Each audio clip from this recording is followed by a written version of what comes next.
Patrick Sébastien dérape, ses propos choquent sur le mouvement MeToo. Patrick Sébastien, l'éternel saltimbanque face au miroir d'une époque qui change. Figure indéboulonnable du divertissement populaire français, Patrick Sébastien n'est pas seulement l'homme des serviettes que l'on fait tourner. C'est aussi un verbe, un style, et surtout un franc-parler qui, au fil des années, est devenu son arme la plus redoutable et, parfois, son propre piège. Alors qu'il semble aujourd'hui lorgner vers l'arène politique, l'ex-animateur vedette de France Télévisions ne cesse de panser les plaies d'un licenciement qu'il vit, encore aujourd'hui, comme une injustice fondamentale. Le syndrome de l'homme blanc, un licenciement au goût amer. Pour Patrick Bouteau, de son vrai nom, son éviction du service public en 2019 n'avait rien à voir avec les audiences. À ses yeux, le verdict était purement identitaire. Le septuagénaire, qui trouve refuge dans le calme de son pied-à-terre lotois, analyse son départ sous le prisme d'une époque qui, selon lui, cherche à l'effacer. Aujourd'hui, il faut être différent, confiait-il récemment à Télépro. Si l'homme se revendique humaniste et ouvert à la diversité, il s'insurge contre ce qu'il perçoit comme un mécanisme d'exclusion à l'envers. Moi, je suis un homme, je suis vieux, je suis blanc.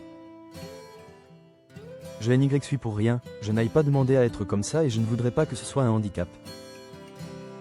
On n'a pas le droit de virer quelqu'un en raison de son âge, de son sexe ou de sa couleur de peau. Hashtag MeToo et hashtag balance ton porc, le dérapage qui a brisé le consensus.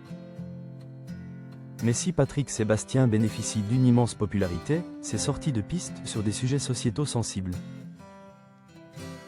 ont plusieurs fois provoqué l'indignation. En 2018, invité sur le plateau des Grandes Gueules sur RMC, l'animateur avait tenté de naviguer sur les eaux tumultueuses des mouvements hashtag MeToo et hashtag balance ton porc. Si, dans un premier temps, il affichait son soutien aux victimes en dénonçant les salopards qu'il affirmait avoir croisé tout au long de sa carrière, la suite de sa tirade allait mettre le feu aux poudres. Car pour Patrick Sébastien, la frontière entre la dénonciation légitime et la malveillance semblait se jouer sur une question vestimentaire. La polémique de trop, la tenue des victimes en question.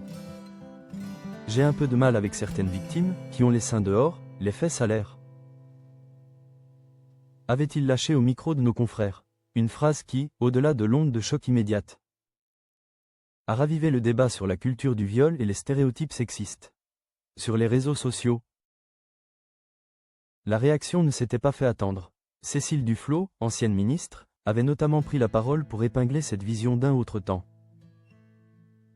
Pour ses détracteurs, le discours de Patrick Sébastien est le symptôme d'un mal plus profond. L'idée qu'il existerait des circonstances atténuantes aux violences sexistes basées sur l'apparence des femmes. En pointant du doigt la tenue des victimes, l'animateur a, selon ses critiques, inversé la culpabilité, transformant la liberté de se vêtir en une provocation justifiant l'inacceptable. Aujourd'hui, à 72 ans, Patrick Sébastien reste cette figure clivante, coincée entre le souvenir d'un grand cabaret triomphant et une modernité qu'il semble peiner à appréhender. Son possible engagement politique soulève une question de fond. Peut-on encore parler au peuple en utilisant des codes et des clichés qui heurtent une société en pleine mutation? L'ancien roi du PAF continue d'assumer ses idées, sans filtre ni détour. Mais dans une France où la libération de la parole est devenue une exigence déontologique, son franc-parler légendaire ressemble de plus en plus à un baroud d'honneur, celui d'un homme qui refuse de voir son monde s'éteindre, quitte à en devenir le plus virulent des nostalgiques.